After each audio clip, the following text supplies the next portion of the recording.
We've got some interesting information tonight. So with that, so now we're going to start recording, and thank you all for being here. We're going to try to get this presentation done in a very short bit of time. I'm going to try to do something that I haven't done in an awful long time, put an hour worth of material into 15 minutes so we can all go to bed and start our work day tomorrow. I don't know about the 15-minute part, but we've got some interesting information tonight. So with that said, let's get started. First off, a couple disclosures I need everyone to take a look at.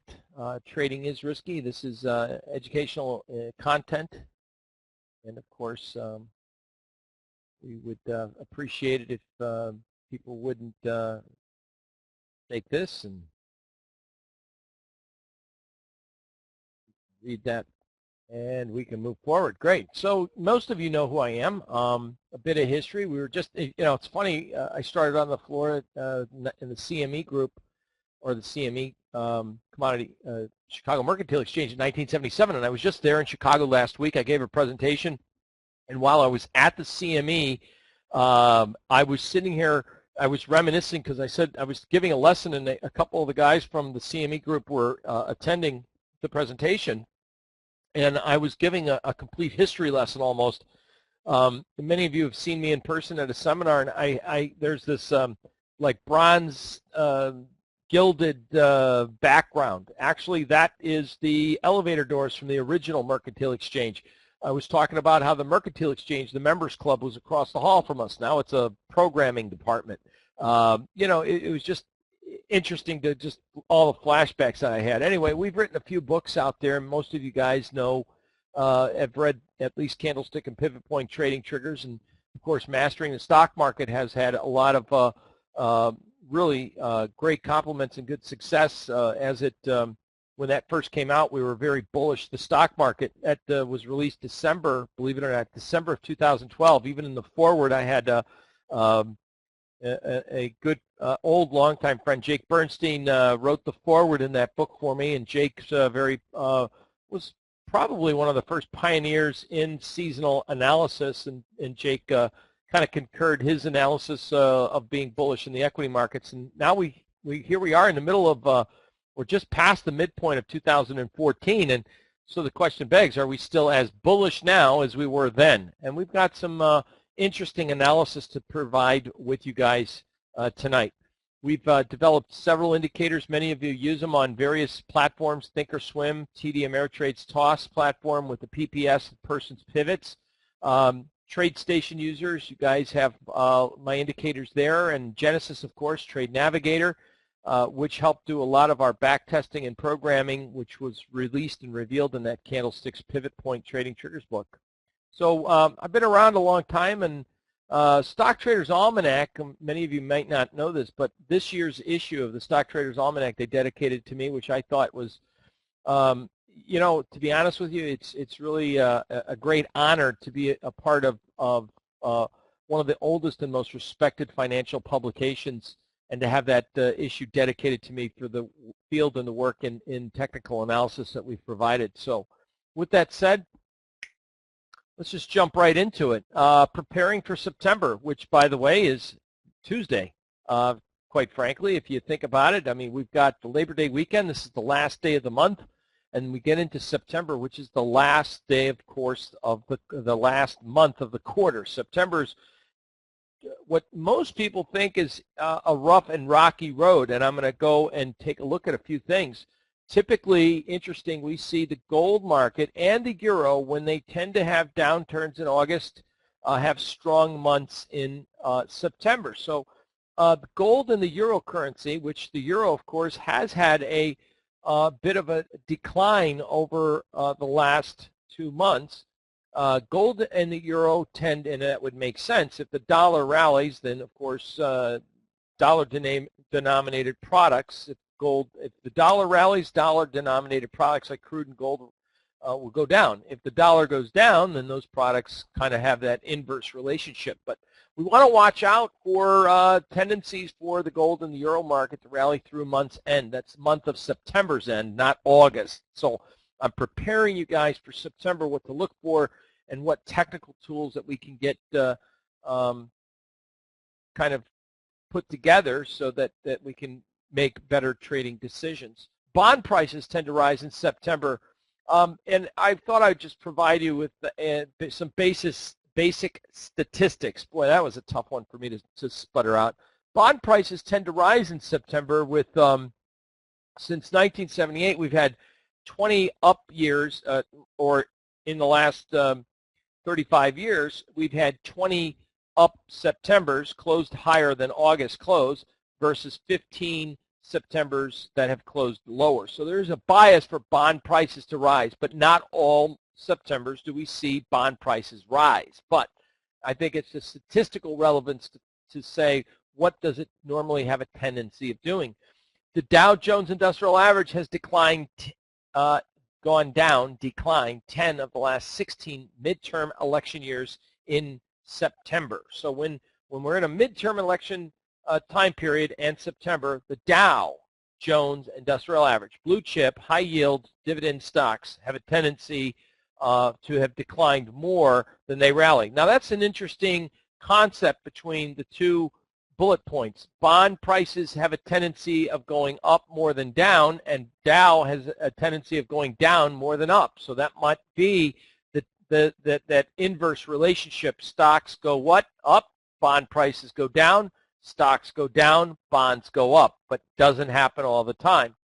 Now here's one for you. Since 1983, the S&P 500 has been mixed with exactly, and I mean mixed, we've had exactly right down to the wire, 15 up and 15 down changes. So it's equal.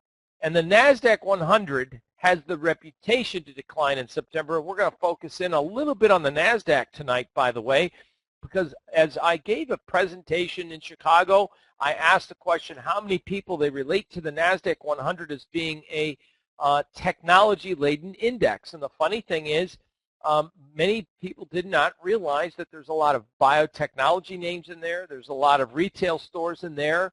Tractor Supply is one. Costco's another.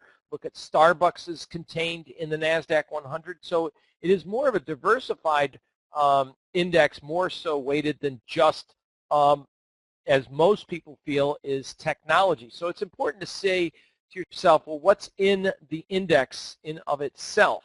And I'm just going to punch this up right here. We're going to go and with Genesis real quick. It's I'm just going to go up to the my symbol listing here. I do this often. I'll do it again real quick just so that you can see. This is the NASDAQ 100, and you can see exactly what's in it. Adobe, Apple Analog, of course, Akamai, Altera, Alexion Pharmaceutical. There's one for the biotech space. Of course, Amgen, there's another one. And the list goes on and on. There's semis. We've got Bed Bath & Beyond. That's nothing to do with technology or biotechnology. Biogen. So, just to take a look at a few of the names that are contained in the NASDAQ 100. Of course, there is Google, Garmin, Facebook, F5. We have eBay, DirecTV, Dollar Tree. You just go on through the list here and say, yeah, wow, we C.H. Robinson, that's air freight logistics, transportation company. Wynn Resorts, casino there. Now they've just added, of course, Tesla Motors, so, a high-tech car company at least. So with that said, and of course there, as I mentioned, Starbucks, just so that people can get an idea, if you're trading the NASDAQ and you're not familiar with what's in it, it's important to take a look at some of these stock indices and the components that are listed in those. That's the number one thing we want to do, get to know exactly what we're trading. So that's why when I state the NASDAQ 100 has the reputation to decline in September, it's important that we take a look at that. And I want to focus in that because as I just went through, there's a lot of different stocks and in different sectors in the NASDAQ 100. And since the NASDAQ 100 has been on a tear lately, I think it's important that we take a look at that. Okay? So I want to just give you some awesome information, and many of you have maybe visited our website, Person's Planet, before, just to give you all the facets that we have there. Not only is it packed with information, educational courses, and how to find us with seminars, mentoring in our trade room, but we also have indicators and a lot of video tutorials that you can go and check out. We also have a lot of free trading tools complete with commitment of traders data information, the pivot and Fibonacci calculators in case you weren't aware of that. We send out a lot of tweet alerts. I don't, every once in a while I send a tweet out about what's happening around us, but mostly I send tweets out about trading ideas and stuff that we've talked, not just for our advisory service, but also in our trading room, because a lot of people come and go, and I'm in the trading room from 9 to noon almost every day. We also have PA Stock Alerts, the advisory service, and our posted results there, and of course the weekly observation blog. If we just take a look at, I just wanted to look at a couple things with you real quick, if you don't mind. If we looked at the Person's Planet website, and if I would just go over there and just take a quick gander with you, if you don't mind. I'm going to show you what I'm talking about. Just open up this little browser here.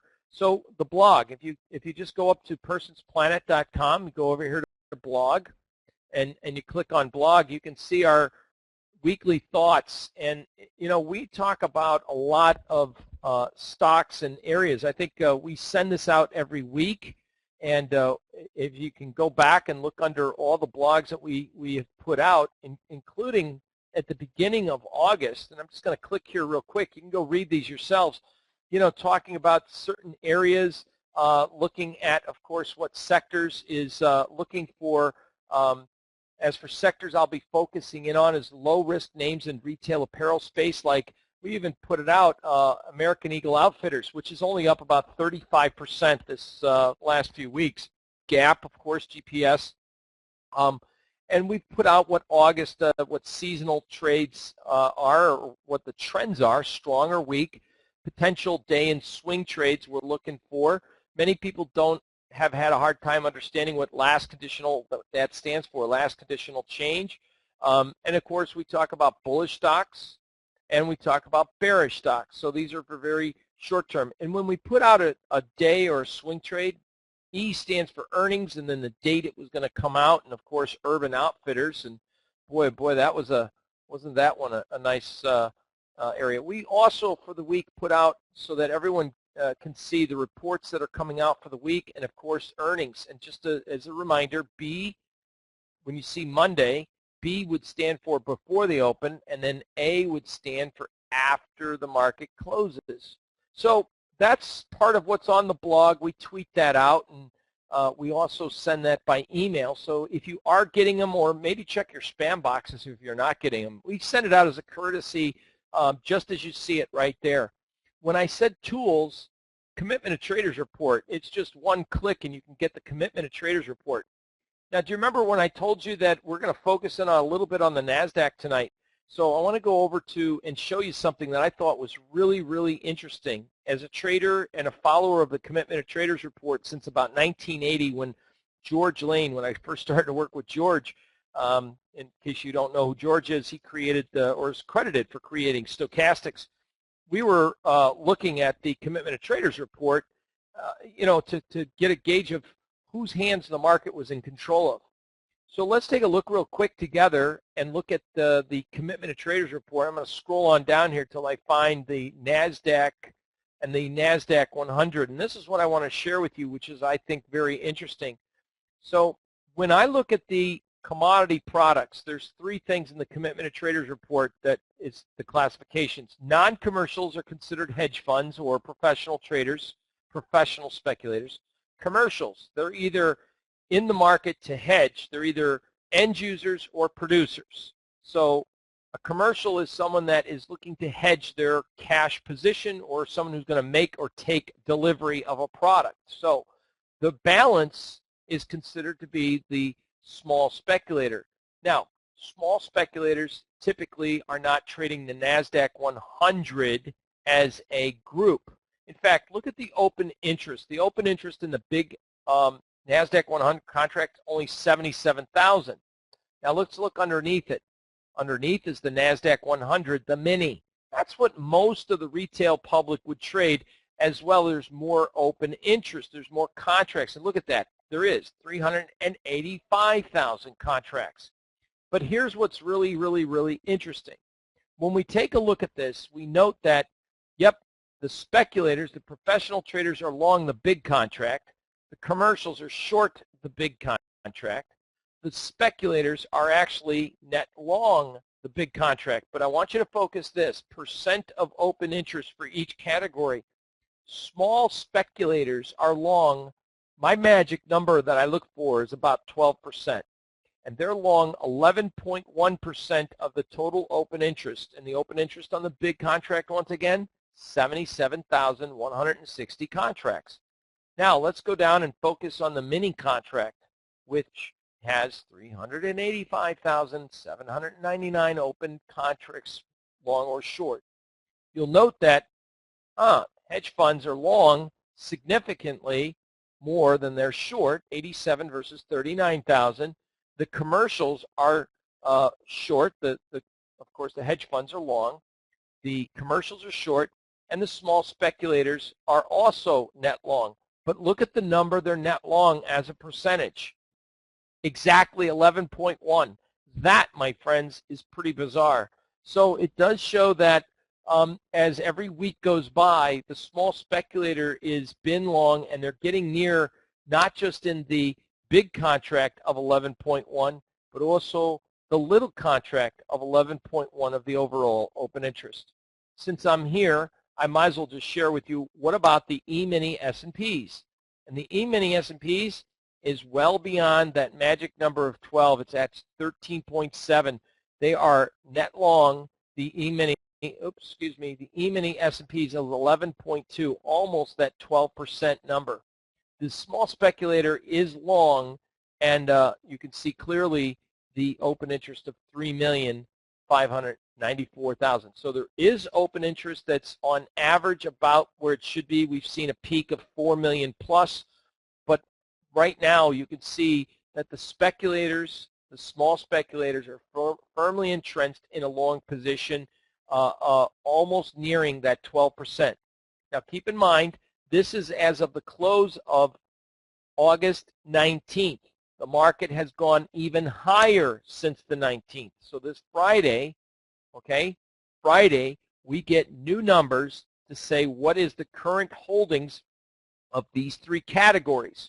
The closer we get to that 12% number, the higher the risk is that the market is a little bit top heavy from a speculative long position, and that's just in my own research, all right?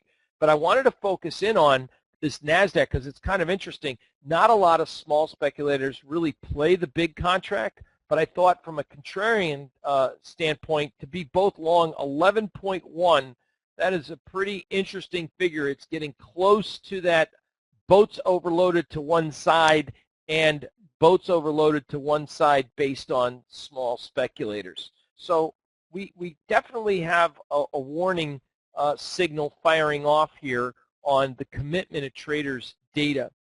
Now, we started off on this slide talking about all the trading tools and the awesome information that's available on Person's Planet website, right? And so with that said, when we go to Person's Planet website once again, and you go over here under Tools, that's where you find Commitment of Traders Report. You see where it says Instructional Videos? If you just click on the next link down, notice that I haven't required anyone to be a member or anything. You got all these videos here. You got past webinars that we have and links that you can go and find out how to use some of our analysis on Thinkorswim or TradeStation, or, you know, that's me and Don Kaufman doing a presentation together and again, another one with the person's pivot points. So this is an excellent resource for people to come to. As far as the pivot calculator, if you wanted to do a pivot calculation on a half a year or quarterly time period, or an interest rate, or something very unique that's maybe not within your charting software, you can go and actually, the directions are right here how to use it. It's real simple. All you have to do is type in 125.50 for, let's say, the high. Let's say the high was 110.65, and let's say the market closed at 118.30. 35.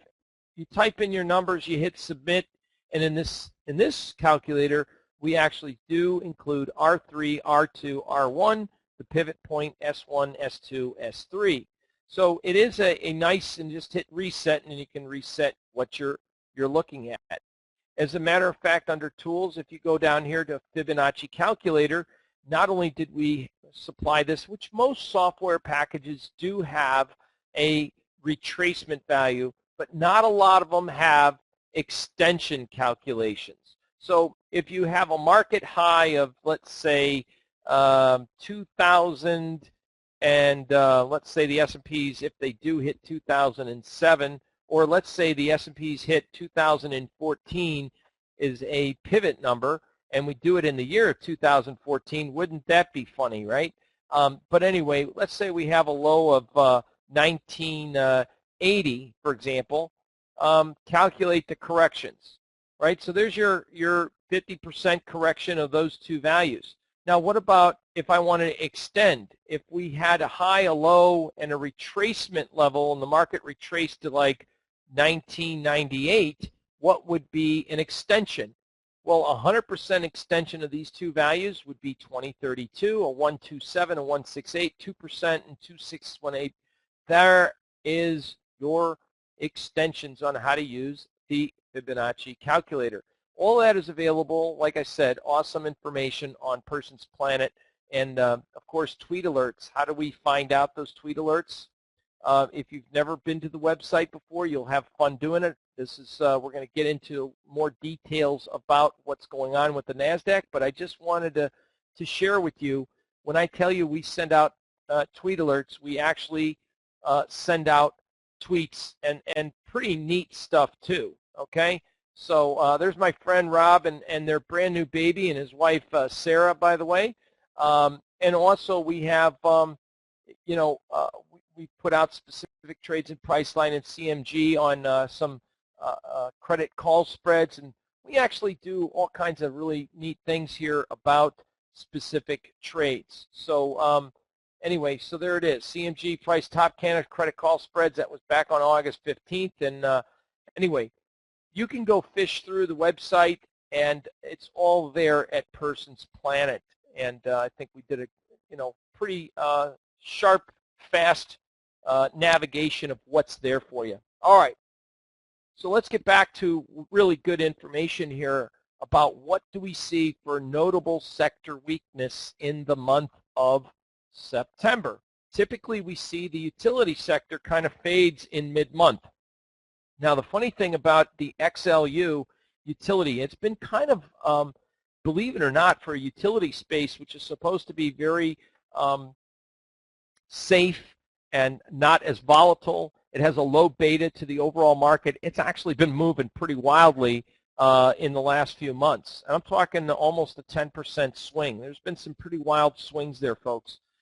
We also see a tendency, which is right now, many people are feeling very confident about the market because they're starting to see the financials. Now, keep in mind, the XLF is not a bank ETF. It's a diversified financial ETF. The XLF contains American Express, Chicago Mercantile Exchange. It has Metropolitan Life. So you have credit card company, you have a commodity exchange, you got an insurance company. Yes, you do have some banks, but it's not a pure bank ETF. When we dig down a little deeper, we find out that you look at the KRE, which is regional banks, the KCE, which we have, of course, the three main sectors that we want to focus in on with the financials is not just the main bank sector, broker-dealers, the capital markets, which is like your Ben Franklin's, your Charles Schwab with your broker-dealer sector, your T. Rowe Price, the people that are managing asset and money management companies, okay? And then, of course, the insurers. A lot of these subsector ETFs that you can track. I just wanted to say, usually the XLF has a tendency to peak on average by about September 9th that heads going into November. So as everyone's getting real excited about the financials, I wouldn't want to be chasing the market up here, especially as in the next or if you are looking at taking breakouts, be very nimble about your upside targets there, all right? And also keep in mind KRE, regional banks, tends to peak on or about the 19th. The KCE tends to peak on or about September 17th. The KIE starts to fade on average by about the 17th of September. And then the XBD, that's the broker-dealer sector, they tend to peak out on or about September 12th. So we might have, if you think about it, we got the rest of this week for the markets to get all excited. Then you go into Labor Day, and then maybe there's some follow-through upside and people are all excited. And then after that, we might by mid-month or just about by the end of the first week of September, you want to put up the cautionary flag. So I just wanted to warn you guys what sectors and what ETFs that are sector-specific, what their average tendency is year in and year out. All right? Now, what indicators and studies am I going to be using for making my trade decisions going forward? All right? Number one, seasonal analysis. Seasonal analysis, stock indices, whether it's for stock sectors, commodities, Forex, and of course I look at comparative relative strength. That is not Wells Wilder RSI. I'm going to share this with you in just a second. Indicators. Obviously, I'm looking and focusing it right now, especially for the main commodities and the main stock indices, the Commitment of Traders Report. We just focused in on the NASDAQ. We're going to do more work with the NASDAQ in just a minute. But also, I like to take a look at breadth indices or breadth indicators, namely, specifically, advanced decline, comparative ratio, and many of you know I've broken it down to individual stock indices. Moving averages, I use some proprietary settings, and of course Person's pivots for multiple time frames, daily, weekly, monthly, and quarterly too. So we'll share that in just a minute. And of course momentum, closing prices, and I don't want to ask because it's a very crowded night, but many of you are familiar with the high close and the low close doji patterns, which I'm going to share some statistical relevance on why we should be paying attention to more of these two formations. The buy setups with an HCD and the sell setup with a last or low close doji. All right? Well, that's kind of like the outline that I want to get through tonight with you guys. This is a year-to-date performance taken as of tonight. This is the top sectors. Now, this looks awful color-coded, and it is. And you can see the color coding up at the top with all the main different sectors. Focus in on the semiconductors, the SOX. Semiconductors back in July was up nearly 23-24% for the year. It had a big swing down to just under 13%. That's a big short-term swing to the downside. In fact, look at the utilities and the XOP. Utilities is up here. It's the thinner line. A lot of these stock sectors all did what? Saw little corrections, and note, very few are taking out their yearly highs. They're coming back up to test them.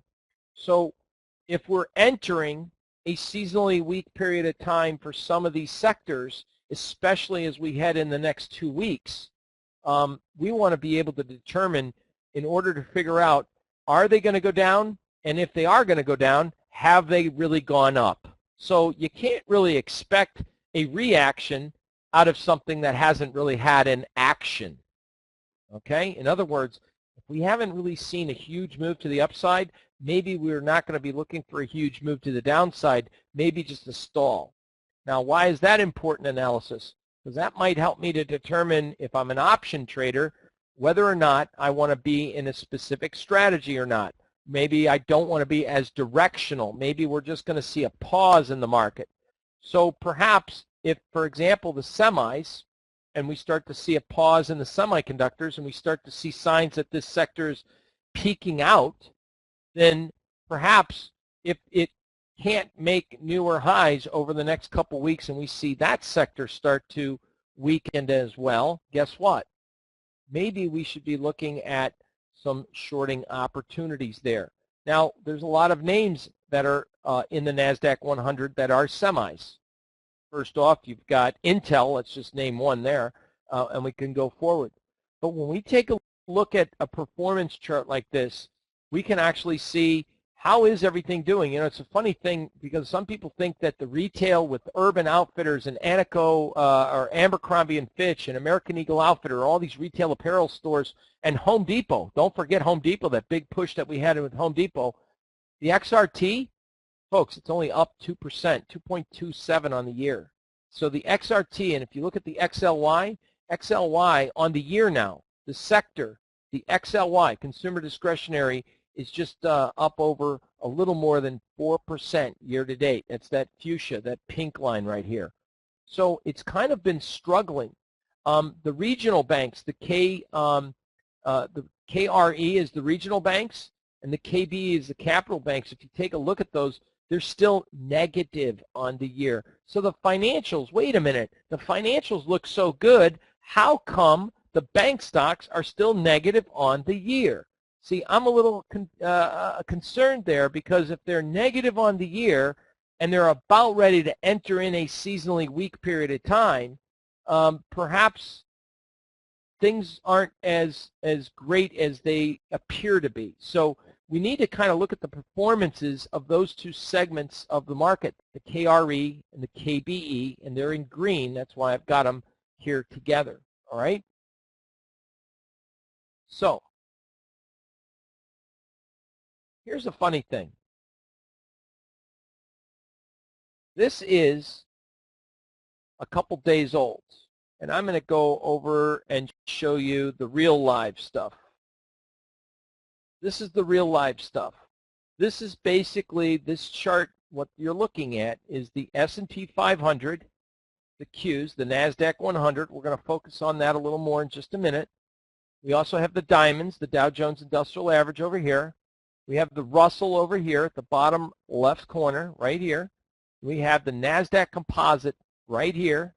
And then lowly, all to its own lonesome, to the bottom right is the NYSE Composite Index. You know, you take a look at this New York Stock Exchange Composite Index. The funny thing is it hasn't broken out making new highs yet, the NYSE.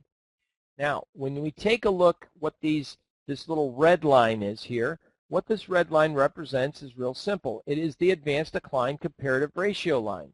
So one of the things that we look at is prices have not broken out to newer highs in the NYSE, and but the advanced decline appears to be a little strong. I'm going to give this one to you, and I didn't used to give this out at free at webinars, but I'm going to just give it tonight because many of you guys have been around a long time, and you probably hear me say it anyway. But the NYSE, I think for those that are only looking at advanced decline or breadth analysis that you get that is exclusive to the NYSE, so that the ARMS index is the NYSE, people look at the TRIN and the tick, and you know, you're looking at all the different elements of advanced decline information. And while that's good, I think there's something just a little bit better, and here's why. It all revolves around knowing what the heck you're trading. If you looked at what the stocks and the components are of the NYSE, you'll note that majority, over 50% of the stocks contained in the NYSE are not, they're interest rate sensitive stocks such as preferred stocks, but many of the issues that are contained within the NYSE are bond funds, folks.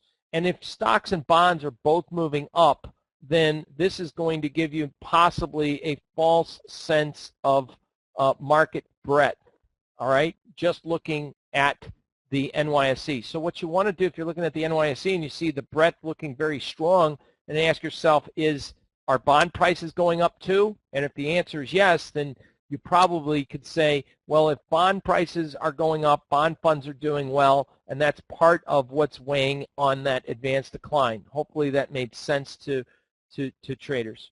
So it's important to take a look at the participation rate or the breadth analysis of each individual respected stock indice, and that's what we look at. And it helps give me a gauge on whether or not the market segment is as strong as the world wants me, or the media wants me, or the market wants me to believe. Okay, so that's one of the things that I think is really important information, is to find out what is the breadth analysis suggesting? Now, here with the S&Ps, we did break out to the upside, and we did break out finally to a new reading high with the advanced decline. As you can see clearly, it says advanced decline. Underneath this advanced decline, this little blue, is my on-balance volume indicator. And funny thing is, we have substantially higher highs in price over time. Price is higher in over time, but it is on lighter volume. So it doesn't give us that warm, fuzzy feeling that this market is got the volume it needs to sustain this rally. And the fact is that we've got now the market small speculator participation reaching a dangerous high level tells me that, yes, caution is in order. The same goes with the NASDAQ 100, because with the NASDAQ 100, or the Qs, as we close in on this 100 psychological level, you know, the funny thing is the advanced decline has been strong, shows good participation, and the on-balance volume just reached a new high. So the Qs is actually strong in the sense from both volume, momentum, as well as market participation. So what could derail this move? And that's what we have to ask ourselves. If we think that this market has further to go, what is contained within the NASDAQ 100 that has not participated with this rally? And there's a couple little theories that we need to address. Sometimes when a market gets too strong and the readings are too high, right, we get too high of an advanced decline reading on a rally, just like we did back here in March. Sometimes we need to start paying attention and focusing in on sectors that could weigh in on that NASDAQ 100.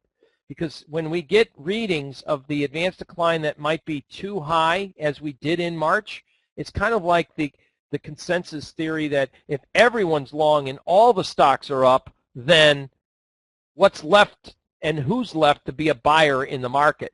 And so it's kind of a clue that we want to kind of watch with using these types of indicators. When I change this to a weekly perspective, I say, wow, this thing really has just torn to the upside, and it did break out, and it's made a good breakout with participation on a weekly basis. Clearly, we could see the weekly AD lines on the Qs broke out. It's done better than the NYSE. It's done better than the Dow. It's done better than the S&Ps. It's done better than the Russell, and the Russell's not even near its highs, right? Up here, it's that theory that we've got to be on guard for, that if everyone is just buying and they're all into just the technology-laden NASDAQ 100 sector, then we need to do a little bit of digging and say, well, are there any segments within the NASDAQ 100 that end a seasonally strong period of time? That would be the first question I want to ask myself, because if the sector and the indicator or the advanced decline suggest that this market has really gone up and there's been some good participation confirmation, the key that I want to ask myself is, number one, is what's left to join in on the upside movement. And so that's where we get back to looking at our PowerPoint presentation. So I just wanted to explain, when I said here's what I'm looking at, I don't like to just look at breadth analysis on the NYSE, and unfortunately many trading platforms, they do give you advanced decline comparative ratio line, but they're only giving you the AD or the advanced decline or breadth indicators based on the NYSE. So you're not getting a complete total picture. That's what I think is what we've got to teach people and get them to look at a little more. There's another breadth indicator, and this was actually a brand new fresh slide. This is from my Genesis trading platform. This is a spread chart with a weekly chart, and it's looking at the differential between the NASDAQ 100 and the S&P 500. What worries me a little bit is the acceleration of percent change between the NASDAQ and the S&Ps. This is probably one of the widest the spread has been in about 13 years, more or less. More importantly, as we start to see both the indices moving up, one thing I find funny is that the McClellan oscillator, which went from a very significant weekly transformation of an outer band overbought territory back on, as you can see, the end of July, we did a little zero line reject, and here are the markets rallying, but comparing the 13 the 19 and the 39 weekly moving averages of which constitutes creating the McClellan oscillator of the advanced decline analysis, we note that we've crossed the zero line, and I find that to be, one more time, ring the bell, another worrisome alarm. So I'm starting to see that there is some cause for concern up here at the market as it accelerates through this time period at the end of August on extremely light volume. Another thing that I know we're probably watching too many things, it might be too much information for novice traders, but I want novice traders and beginner traders to understand there's a lot more to making right selections in the market and getting concrete evidence in the market other than just, you know, having an opinion saying it can't go any higher. I like to take a look at what these indicators mean. One other indicator is just by taking a look at relative strength, and that's what the focus is, looking at relative comparative strength analysis. What this relative strength analysis is just comparing the 10-year notes to the 30-year bonds, and this is what that spread chart is. And you can note that when I told you a few moments ago that are bond prices going up, and the answer is yes, bond prices have gone up, and the stock market has gone up. As you can clearly see, I've got the 10-year notes, I got the 30-year bonds, and then I got the Dow Jones Industrial Average. These are the black bar charts in these bottom quadrants of the chart.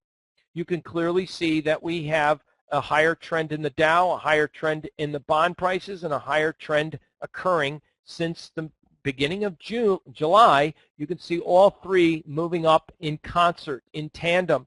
So when you look at the NYSE, the New York Stock Exchange Composite Index, and you look at the breadth analysis, clearly it's going to give you a potential false reading if, in fact, it has a lot of bond funds and interest rate sensitive stocks like preferreds. It's going to give you that over sense of market breadth participation. One of the things that I look at is I go, well, and this is what might be perplexing a lot of professional traders. I just learned that Paul Tudor Jones, everyone's familiar with Paul Tudor Jones, is down 7% this year. I didn't get that in print. I was told that number. Negative 7% for the year, and he charges what, 1 or 2% management fee. So I don't know if he's charging the management fee and that's included with the loss or that's separate. But a man like Paul Tudor Jones is having problems in this market.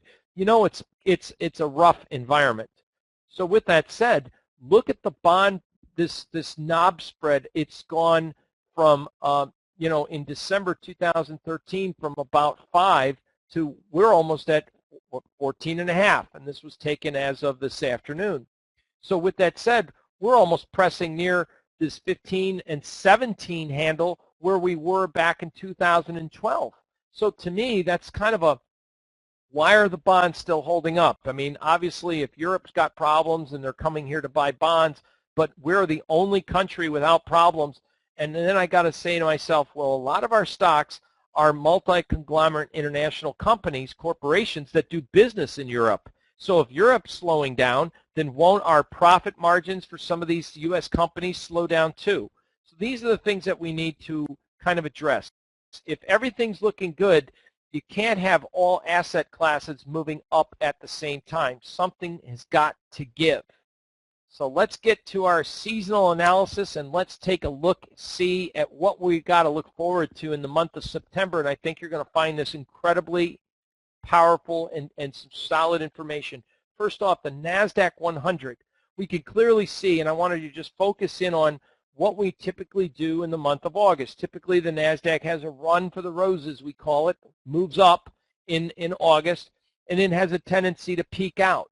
But, you know, the NASDAQ on or about the the beginning of the second week, not quite the middle of the month, but the end of maybe the beginning of the second week of the month, we see a strong seasonal tendency to go down. Also note that we are, as the Commitment of Traders report, as I revealed to you earlier, by looking at the Person's Planet website, you can clearly see that green is the small specs, blue are the large speculators, and red are the commercials. So it's the speculators versus the commercials, and we want to see if the small speculators get longer at this rally high. For the month of September, I've already overlaid. This is a weekly chart. Keep in mind, this would be monthly person's pivots. So I want you to identify the fact that we have a higher red and a higher green, which is targeting that next month might be bullish for the NASDAQ. But what if it falls back first and we get from 40.72 to, say, 39 even? It wouldn't be the end of the world. It just goes back to where we were a week and a half ago. So we could see further upside in the NASDAQ over the period of this week and maybe the beginning of next week. Remember, Monday's a holiday. So at the end of this week, let's see how much significant higher move to the upside this market really wants to take. And at that point in time, I'd have to say, hey, folks, because we have that strong seasonal tendency, look where the moving averages are. We have this gaping hole, and look where the monthly targeted pivot is. It's way down here. So there could be room for what? A reversion to the mean in the NASDAQ. And if the small speculator gets a little longer here by Friday, we get that information. And here's the neat part. We get that information about 45 minutes before the S&P futures close, 2:30 Central Standard Time. The CFTC data is updated, and it'll reflect who's in the market as of Tuesday. So if the market goes up and more speculators got longer, then I would have to say it might behoove us to take some type of a position, not maybe for September, but maybe for an October expiration play to the downside. So let's take a look. We had that seasonal trend. Let me go back to this chart for you. Note the seasonal average trend for the market in the NASDAQ. So I went back and I said, okay, let's go back since 1999. Since 1999, in the last 15 years, the funny thing is that only 4 times the NASDAQ's actually been lower in the month of September. Now that doesn't match the seasonal tendency of the trend of the life of history of the NASDAQ 100. So maybe there's something we need to do a little bit more information. So I think more and more people are becoming experts. I don't know, that's probably not the right choice of word.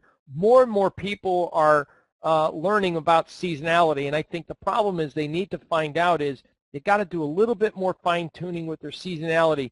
Technical analysis has to and usually outweighs just pure seasonal tendencies of the market. So I wanted to go through and really nail down together with you guys what this NASDAQ is looking like.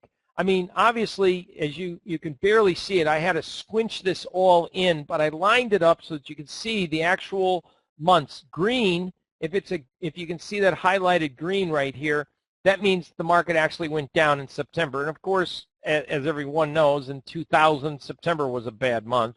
In 9/11, right there, 2001, 9/11, the market was already on a downtrend. We did have I guess you want to say, the market rallied, broke, and came back unchanged. It had an uptrend, though, in 1999. Very few years did we see. I think in 2002, we also had a kind of an, it had a mild downturn. But many of these time frames in here was one back in 2008, September 2008. Of course, we all know that was Lehman Brothers, right? But, you know, very few times have we actually seen. In 2011, we saw a downturn in September. But again, I thought that was being interesting to find out if we've had such a strong seasonal downturn in the market, then it would have been maybe 9 out of the last 15 years was down. But the actual information was that in the last 15 years, only 4 Septembers have been down since 1999. And you can go back and look at a chart yourself and verify that.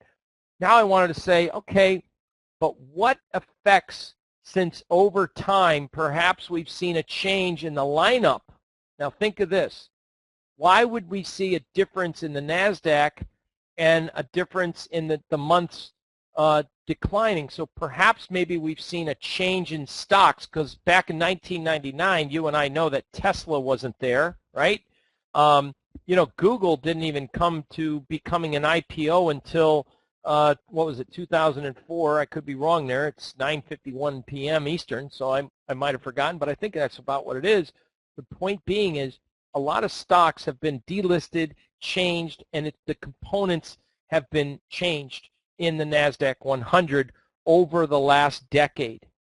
But one thing that hasn't really changed, and I found this to be very interesting, because there's a big, lately, in the last few years, we've had a major influence with biotech on the NASDAQ 100, and clearly, as I showed you tonight, you had Amgen, Biogen, and we've seen some of the other names there.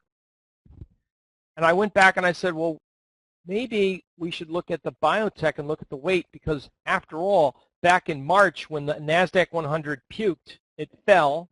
We all remember maybe that, right? Guess what?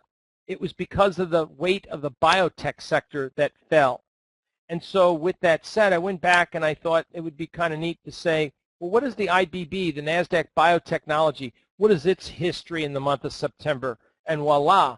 Well, that was a big surprise to me. 11 out of the last 13 years, the biotech actually has peaked in the month of September and has gone down. So biotechnology, my friends, and looking at biotechnology names certainly could weigh in on the NASDAQ 100 as we enter and get into the first to the midpoint month of September. So we want to focus in on, perhaps with this market in, I wouldn't say this is a 45-degree trend line. I would say this is more just simply straight parabolic. And if there was a shot that the market, if it has any follow-through strength over the next 8 to 9 trading days, meaning if we see any further upside over the next week to week and a half, it may behoove us to look for a correction in the marketplace, or at least a regression to the means, which, you know, it would be a small little downside move back down to around 250 for the IBB. But I thought that would be a little interesting to point out to you that 11 out of the last 13 years, the biotech has actually peaked or moved lower. So green means it's gone down. As you can see the month of September down, down, down, down. So 1 month right here in 2010, the biotech sector actually went up. So that was, to me, a very interesting concept. Now, what about the weight on the NASDAQ 100 with computer technology? I thought taking a look at the XCI, for example, that might be interesting to find out, does it have better or worse statistics in recent history over the last, say, 15, 20 years? And so here it is with the XCI. In the last 17 years, the XCI has peaked out 11 times in September. Naturally, everything peaked out in 2000, for gosh sakes. But even on the way up in 97, in 98 with long-term capital management, 97 was what? The Asian currency crisis. Even in 99, we saw a market that over-accelerated and saw the pullback. 11 out of the last 17 years, we've seen the XCI peak out in the month of September. By the way, it even happened in 2013. So we saw it in 2012. That's a very interesting analysis. And if there was a time for the market to regress to the means, and it does have a tendency more times than not to peak out in September, we want to focus in on the XCI, the computer technology. Now, here was one more for you. Apple. Apple had a large, a strong, heavy weight towards the NASDAQ 100. But the funny thing is, the most notable peak was in 2012 when it hit 700 and failed with a low closed doji to boots. That was a low closed doji. That was the doji that marked the high, a low closed doji, and they just smacked it in the face. Now, this has obviously been pre-programmed for the post-split pricing. But needless to say, we have seen multiple 10 out of the last 15 years. We've seen where Apple actually does have a strong tendency to peak in September. And so I wanted to focus in on Apple as well to say, okay, let's take a look. In the next couple days this week, my quarterly person's pivot has been projecting Apple up to 108.74. It's getting pretty darn juicy and ripe up there at that level. Clearly, we can see the seasonal trend in the month of September is down. So if Apple has been a little bit overvalued, or the funny thing is, back in March when it was at 500, 535, nobody liked Apple, but now everyone loves it. Now that was let me reiterate, in pre-market segments. This is monthly person's pivots, and we've got a confluence between the month of September near 107.75 and the quarterly pivot near 108.74.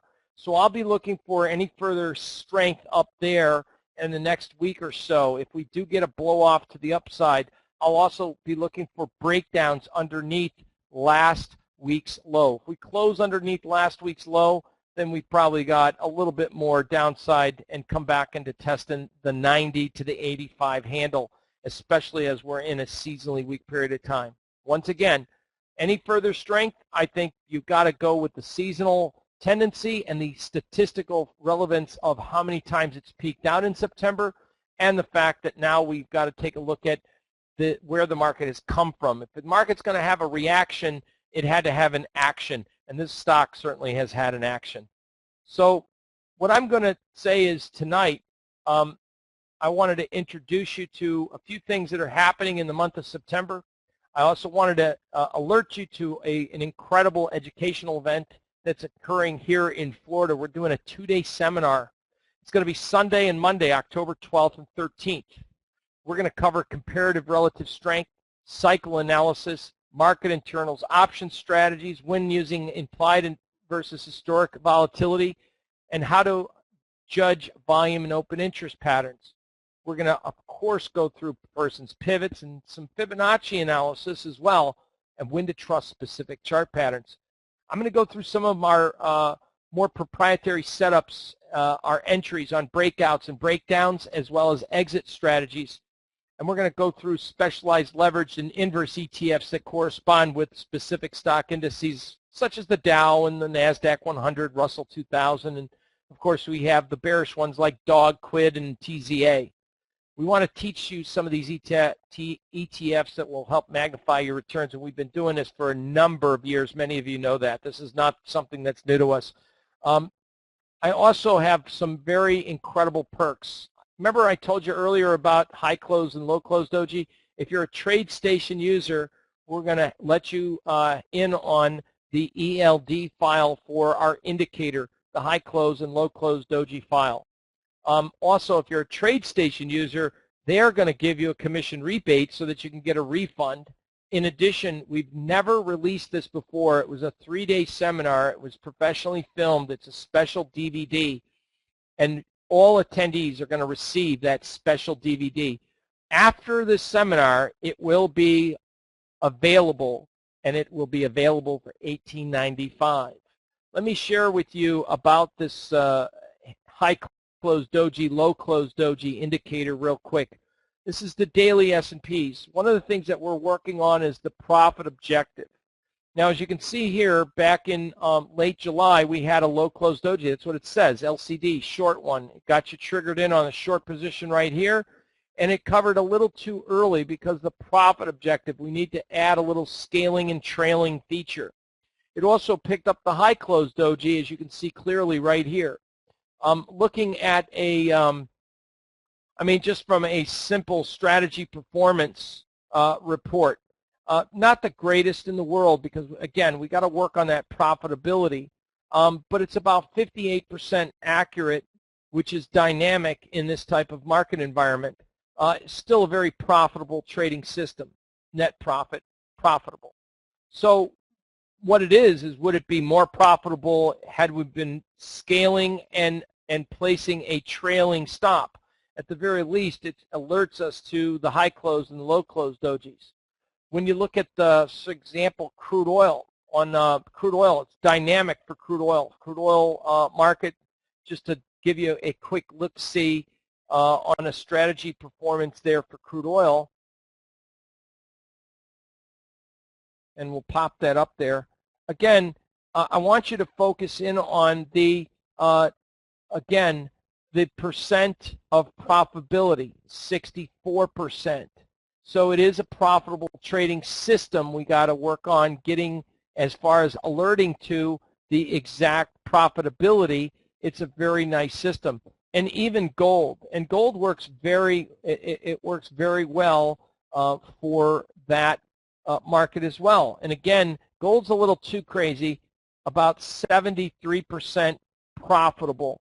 Those are some really neat statistics, and obviously why we want to focus in on looking at high close dojis. Again, if we could work on the strategy where the profitability has a trailing stop mechanism, so it's automated. I mean, look at just even this last trade here with the high close doji. Instead of exiting, and we would have trailed the stop a little bit better. So we've got a little bit of work, but in of itself, just to be able to identify high close, low close doji setups, whether it's for S&Ps, the spiders, the Qs, whether it's gold, crude oil, it's very dynamic. I want you guys to understand at this seminar that we're doing in October, everyone will get that ELD file, okay? We did this for our seminar at C students, and for those that have TradeStation, it's just one more facet that you get as a special perk. It's an actual strategy, not an indicator, because it says buy here, place your stop there, and here's your first primary profit objective. Now, if you want to trail your stop, you can do so. You don't have to automate the exit, but at least you have an idea of maybe you should be partially exiting the trade, and we'll talk about that more in detail at the seminar. In the meantime, we've made this offer, and for the Labor Day holiday weekend, if you know for a fact you live out of the country, or you know for a fact you can't make this seminar, we're going to extend the special offer. You can go this week, right now through this weekend.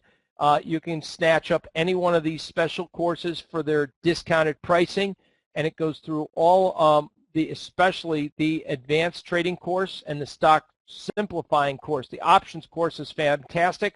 And for beginner traders, this if you've never been introduced, the secrets of trading, this first course we put out explains exact details of the high close, low close doji strategy. And that's what it has, the high close, low close, the breakdown patterns. If you're interested in that information, then simply go to http://personsplanet.com, and we can get by the way, definitely if you're interested in that, go to this website, go to this link right now.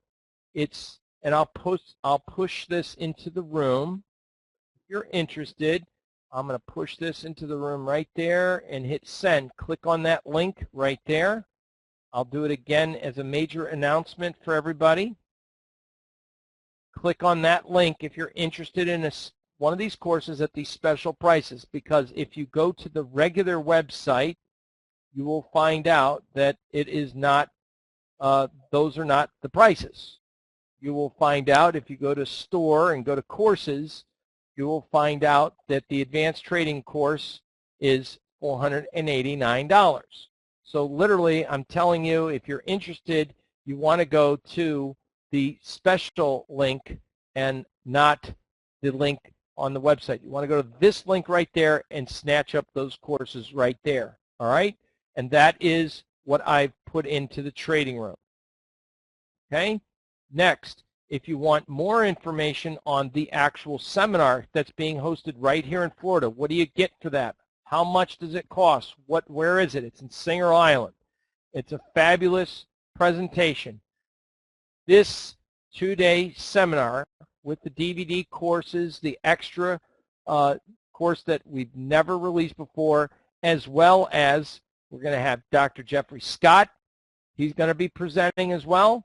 We're going to have Sonia there. Sonia Irwin is an individual trader herself that helps out in our trading community. My lovely wife, Mary.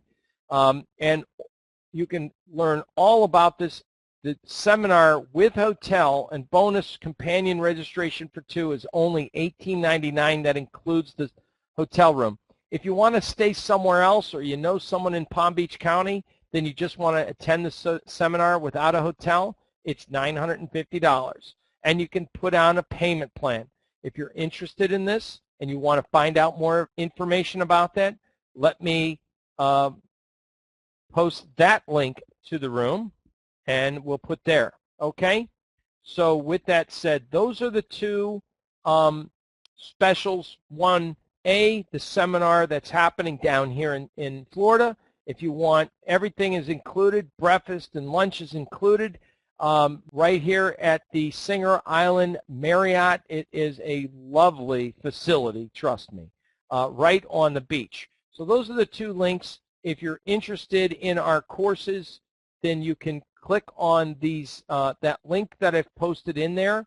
And so you can, if you're interested in the Advanced Traders course or the Stock Trading Simplified, these 2 courses are dynamic. Options, if you're interested in learning more about options, I would strongly recommend the option course. If you're a beginning trader and you've not heard of my work before, may I strongly recommend to start off with the Secrets of Profitable Trading, the initial course.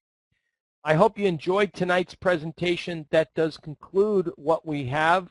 And I would say if you click on that link, the descriptions of what's contained in the course, what we describe in there, what we have, such as position sizing, formula rules, you'll find a lot of great information, phenomenal information, in fact, all within these trading self-taught courses. So there it is, folks. I hope you enjoyed tonight's presentation. We gave a lot of information out, especially what seasonality to look for the month of September, what the statistical relevance is of the seasonality and what we've seen happen over the last 10, 15, 17 years in the markets with different segments, and what tools we're using to help us guide whether or not and when this market just is going to run out of this bullish hydrogen that keep blowing it straight up. So anyway, thank you all very much. And again, you can always certainly feel free to visit personsplanet.com, our website, and you'll find that we have all types of fantastic information that's available on that website. We send out email alerts typically about our weekly market observations. You can simply, if you want to just read, hey, what is this guy saying this week? We generally start the week off with a nice positive thought. This week was my own little take on the book titled Think and Grow Rich. Said, never sit down and think. It takes thought to be put into action. But many times it also takes the action of discipline to know when not to take action. So some people like to just to trade. No, you've got to put thought into that. We talk about what the markets are doing. We talk about the regional bank sector, KRE. So as I just showed you, the KRE, with everyone getting excited about banks moving up, the KRE right now, year to date, it's still down on the year. So, I mean, still, the regional banks, yeah, there might be some more upside, but boy, if that's all they can muster as they enter a seasonally weak period of time, this could be interesting.